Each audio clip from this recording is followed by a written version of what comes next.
Hello and welcome to Huddersfield Town's pre-match show in association with Sportsbroker ahead of today's game at Norwich City. To help us preview the action, I'm delighted to say I'm joined by Town left-back Harry Toffolo, Michael Bailey, Norwich City's athletic reporter, and hopefully we'll be joined a little bit shortly by Stephen Chicken from the Huddersfield Examiner as well. How are you guys? You okay? Yeah, I'm good, thanks. Perfect. Michael, we'll start with you. Obviously, Norwich not lost in 11. Very, very close to securing promotion back to the Premier League. It's been a good season for Norwich all round, really, hasn't it? Yeah, I think as we were saying just before we started recording, I had kind of said at the start of the season, which isn't like me, that I did feel that the aim and expectation should actually be for them to certainly go up top two and probably win the thing, just because of how much leeway they'd really got in the Premier League last year. You know, it was a pretty awful relegation by the end of it.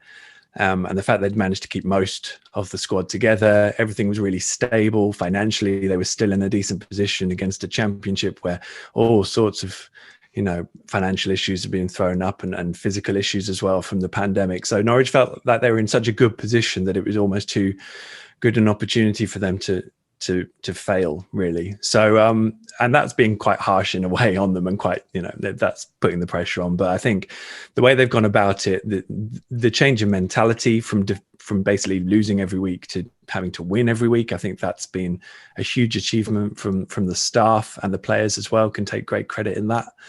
They have had the squad to ride out the difficult moments where they've had a lot of injuries. And then maybe in those games, they have sort of come unstuck once or twice, but they've been strong enough for the rest of the season. And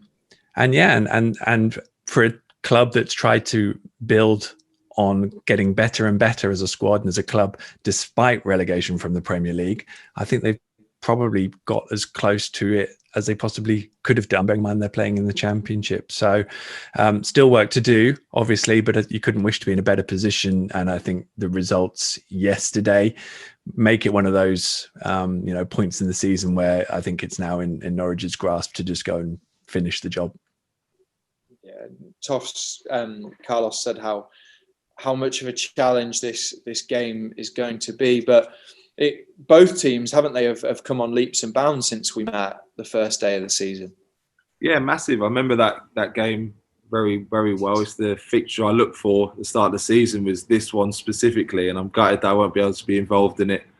Not been back to Carrow Road since I left. I spent my youth career there. So, but no, it's definitely that Norwich is a club that I'm very fond of, and I'll always will be, and I follow them all the time, and they deserve to be where they are now. And Daniel Farke is an incredible manager, an incredible person. Even the short time that when I was there, he helped me massively. So no, it's good to see us find our form again, and unbeaten in 5 is something that we can take into this game. And we know in the Championship, any game is winnable. So we've got to respect Norwich and the position they're in, but the lads are confident. I've been watching the training sessions, and they look like they're in a really good place. You had a great few years there, didn't you? Yeah, I loved it. When I was there, we had more of a youth career than a professional career at Norwich, but we had a lot of success, for Michael will know, following the Youth Cup days and stuff like that. We enjoyed it. I managed to make an appearance for my club that I came through the academy, which is something I was very proud of. And now I've gone on to other things. I'm playing the Championship week in, week out. Obviously not at the moment, but something I've got to be very grateful to the foundations that Norwich gave me. Yeah, Steve, great to have you with us. We were just saying from that opening game this season, both teams have come on leaps and bounds. Especially Town, we've been obviously a little bit more pragmatic over the last 5 games or so, but equally it shows how the team, the players, and also Carlos have all developed. Yeah, I think they've had to adapt. I'm not sure how much of that is sort of out of a longer term vision, and how much of it is just you needed points on the board to get safe. But yeah, I mean, it's fair to say both sides have had fascinating seasons. I think Norwich have been far and away the best side in the division this season. I think that's the league table tells a story on that count. But to be fair, Town really held their own against them on the opening day, and it was only an individual error late on that let Norwich get the 3 points. Otherwise, I think we'd be sitting here saying that Town had got a good point on the day, and who knows how the season might have been different otherwise. But yeah, I mean, I think the results on Saturday is reassuring for Town, and we've seen some other results in the division over the last week or so that suggest that any team can beat any other team on their day in this division. But you're not going to have a harder game than this one. Yeah, Norwich have only lost once at home all season. That was back in October. Michael, have you seen kind of game on game and an improvement from Norwich? Obviously, recently they went on that magnificent run of 9 wins as well. Yeah, I mean, the thing that Norwich have managed to do is go on really good runs after sort of disappointing defeats, and there haven't been many of them, but generally they've reacted to those really well. I think that run in February, which ended with defeat at Swansea, they were struggling without Emi Buendia, and I thought their reaction to that when Emi came back into the team, and everyone was fit. They looked a good 2 or 3 gears better than anyone else they came up against. Maybe a couple of wobbly moments against Brentford, but ultimately they managed that game really well too. So in those contexts, when everyone's fit, then they have. I mean, again, I have to be honest, you're kind of analysing what they're doing in the context of what they're going to come up against next season, where hopefully, where you see one chance in their penalty area, and you kind of know from experience that someone probably takes that in the Premier League, and there is a big difference between the two divisions. But definitely that improvement. They have got 1 or 2 injury worries at the moment, especially at centre back, and I think that does provide a degree of weakness. I feel like if they'd have been at full strength on Friday, they wouldn't have lost and conceded a late equaliser to Preston, for example. So there is a slight vulnerability there in terms of the squad, and they have one fit centre back, and Andrew Bamidele is phenomenally talented 18-year-old, but he's only made 1 championship start in his career. So there's a bit of wiggle room there in terms of who they're going to come up against, and I really like the energy that Huddersfield had, as Stephen was mentioning, on the opening day, but also when they've been in good form this season. There's always been that energy, and they make life quite awkward for you when they're on top of you. So Norwich have to be a little bit careful of that, and if they're sloppy, then they can cause themselves issues. So, but certainly in terms of the squad, you can see how they've grown into things, and with more belief as the season went on, they've looked what the table would suggest they are really. Do you think you can expect something a little bit similar to the Brentford performance with that in mind, Steve? Kind of a high press when Norwich have the ball, trying to kind of force errors because of the expansive way that they play? I think potentially. I mean, that would seem to be on paper the most sensible way to go. I think it'd be interesting to see what the midfield mix is, though, because I think that is sort of the key to everything. If you want to have your 2 sort of most aerially dominant centre halves in Naby Sarr and Richard Keogh playing at centre half, rather than someone with a bit more recovery pace like Romani Edmonds-Green, then it really, everything sort of lives or dies by the double pivot, the 2 in front of the back 4, because you can't have, it's difficult to play a high pressing line while also having, your defenders who perhaps aren't your quickest centre backs on the pitch at the same time. So Alex Vallejo, if he misses out as we presume he's going to, then it's a big decision for Carlos Corberán, who he puts in there. Juninho Bacuna came on at the weekend, and did that job, but he wasn't a like for like change. I think it would be fair to say he doesn't have the same skill set as Alex Vallejo. So it'd be interesting to see how Carlos approaches this one, whether he sticks with the same sort of 4-2-3-1, whether he moves to a more conventional 4-3-3, or whether he goes to the 3 or 5 at the back that we'd seen previously and that closed out the Brentford game. Yeah, and Toffs, obviously, like you say, you're unavailable this evening, but you've been kind of in and around the lads when your report time has been the same. What's the mood been like amongst them ahead of this final run-in? Been really, really good. I've been actually had privilege to go and watch some of the games as well at home and be around the dressing room there, and the mood and the spirit's very high. It's obviously in the current situation and the outside of it, hopefully with things slowly getting back to normal, people can get their lives back on track, and it does have that effect on the football side of things. But the lads have seemed to be very professional and they're looking forward to this run-in now. I think there's 8 games to go, and we've seen the results happening, that upsets can happen, and it's something that the lads will be really excited and wanting that to happen. I think they haven't lost the game since October, so I think it's one of those where the lads will be desperate to make them lose the game in April. So no, it's an exciting time and they're in a very good position. We've got another important game coming thick and fast on Saturday against Rotherham. And that's more around where we are at the minute. So no, the lads are in a good place. They're excited for the game, and to be able to be around them after being out for quite a little bit of time has been something that's actually helped me get through it, because they've all been a massive, massive part of it. What's that been like for you? Because obviously when you go on the stretch that you did of consecutive EFL starts, you used to kind of playing every week, training hard ready for those games, and then all of a sudden everything's put on hold and you're out for a sustained period. Yeah, it was. I'm not used to it. I'm not used to it at all. I'm not used to having this much energy, because obviously with the back, I couldn't really do much at the start. I'm now back on the grass and doing a lot more work with the physios and the sports science team. But no, I've not missed the game in 2.5 years, nearly 3 years. So to not get ready for a match day, and it was at the start, it was very tough, but I've learned to deal with it, and now being around the lads and getting within touch and distance of being back is exciting. But no, it's been nice to actually be able to see my children for a change as well, spend a bit more time and be a dad in the last sort of 6 weeks, which is something I've really enjoyed doing, and something that I'll never ever take for granted again, because I've a lot of respect to my missus because it's absolutely carnage. I can imagine. Talking about injuries and players coming back, Michael, Norwich could have both or 2 fullbacks back in the squad, couldn't they, tonight?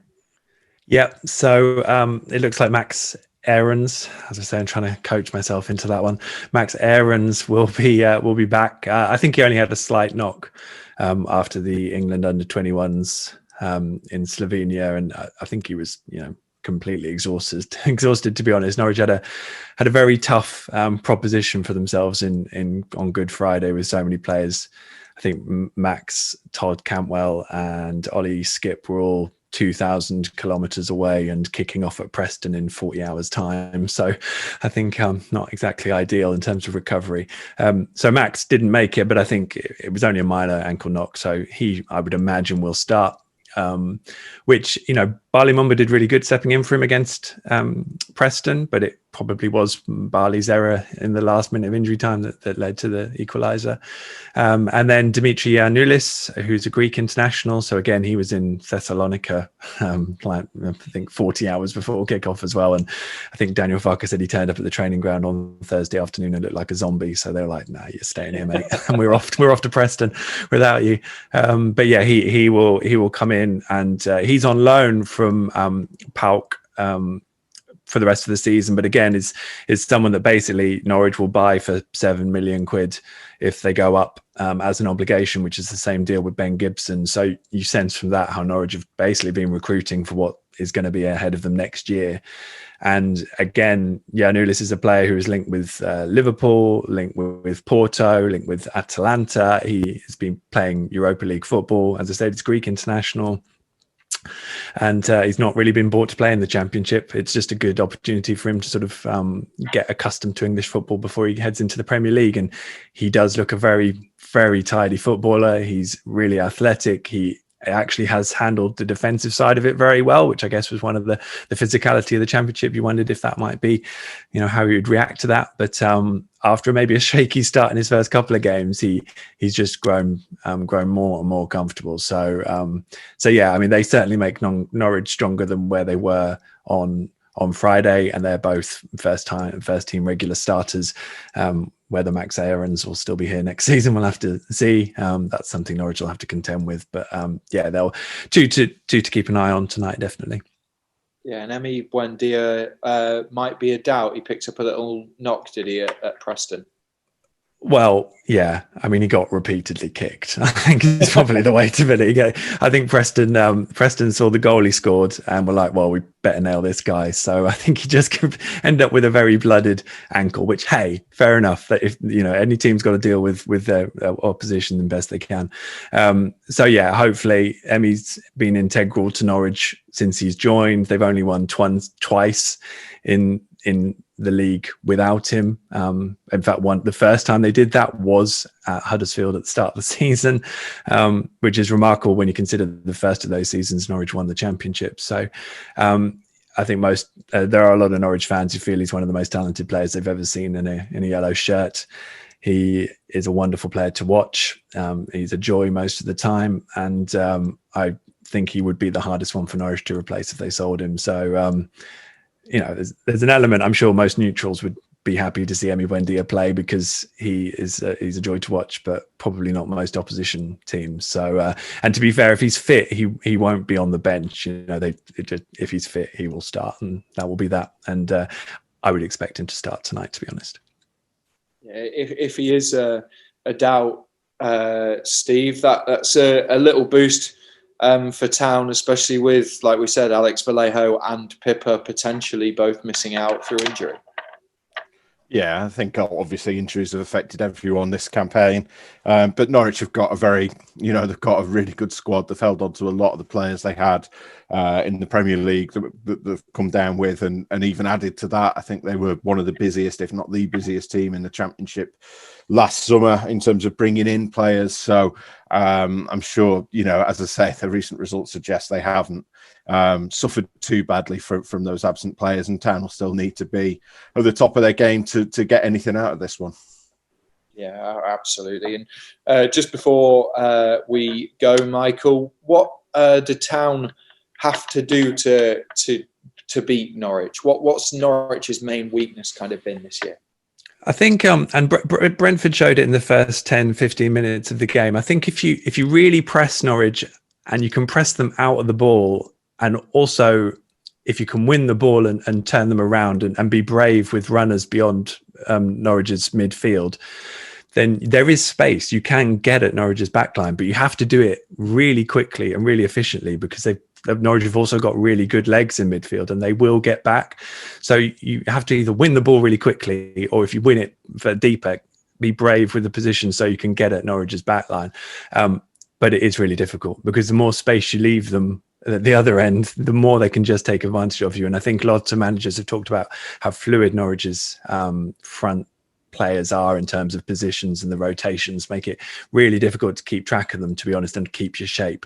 But if you look at that one defeat Norwich had at Carrow Road, admittedly it was without Emi Buendia and Todd Cantwell, but Derby at home in October, they were really compact. They gave Norwich no space to work in, and then they were able to take advantage of a late free kick. I mean, it was a bit scratchy, but they took their opportunity when it came along, and they were incredibly disciplined defensively. And if you do suck the spaces and are really disciplined at the back, then you can restrict Norwich because they'll just sit there. They're not going to start hoiking the ball into the box. They're trying to work the spaces all the time. So you have to be disciplined, but it's difficult if you want to press as well. If that's what you normally do, then it can be difficult to suddenly switch into something completely different. And I think, and ultimately Norwich have beaten those sides as well. So it is really hard. There's no way around it, but it can happen. And I think if you get it right on your day and you stick to what you're definitely doing and you do it well, then there's always a chance. It's a championship. We know that. Yeah, absolutely. And just before we go, Toffs, we thought we'd catch up with you about your progression. You said you're not too far away. What have you been doing with the physios, and how far away do you think you might be? I've been doing a lot of work now. I've done all the gym-based stuff. Now I've been out on the grass with the physios, doing a lot of straight line running, and now I've been able to do some more twisting and turning, which is a bit more specific to football. And now I'm excited upon the grass again tomorrow. Get another couple sessions this week, and then I feel like I'm within touching distance of getting back with the lads and helping out in this final last run-in to get the points on the board. Fantastic. Michael, Toff, Steve, thank you very much for joining us. Town fans, you can watch tonight's game on Sky Sports or Now TV. Unfortunately, match passes from the UK are not available on iFollow HTFC. Thank you for watching.